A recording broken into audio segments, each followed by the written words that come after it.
In a small, cozy town, where the streets were lined with colorful houses and the air was filled with laughter and chatter,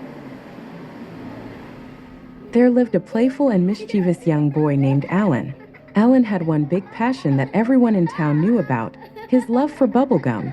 Not just any bubblegum, but the kind that let him blow bubbles so enormous that even grown-ups would stop to stare and laugh. Alan's friends often watched in awe as he expertly blew gigantic bubbles. Bubbles so big they could practically cover his entire head. His talent was unmatched, and today, on this sunny afternoon, Timmy had decided he would blow the biggest bubble anyone had ever seen.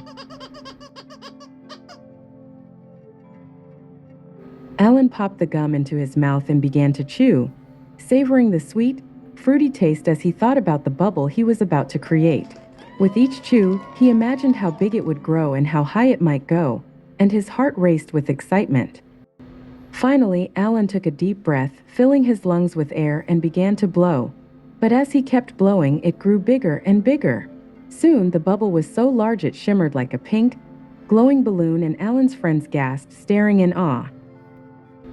As he floated along, Alan looked down and saw Mr. Jenkins, the town mailman, standing in the middle of the street with his bag of letters. Further down, Alan's bubble passed Mrs. Potts, the friendly baker, who nearly dropped her tray of cookies as she stared up in disbelief. Alan couldn't help but laugh. Everywhere he floated, people pointed and waved, amazed at the sight of a boy flying through the sky on a bubble, as if it were the most natural thing in the world. It was an adventure unlike any other, and Alan was loving every second of it. But all adventures must come to an end, and soon Alan noticed that his bubble was beginning to shrink. It wasn't bursting all at once, but rather slowly deflating, bringing him down bit by bit. The bubble started to dip and away, gently bouncing off rooftops, street lamps, and the tops of trees, giving Alan a bumpy but soft landing path. As the bubble dipped lower and lower, Alan's friends Lucy and Jake ran through the park, chasing after him and cheering, calling, "You're almost back down, Alan." Their laughter filled the air, and other children joined in, waving and cheering as Alan made his slow, gentle descent.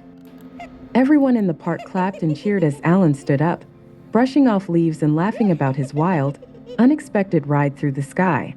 Lucy and Jake ran up to him, still laughing and marveling at the bubble that had taken their friend on an adventure.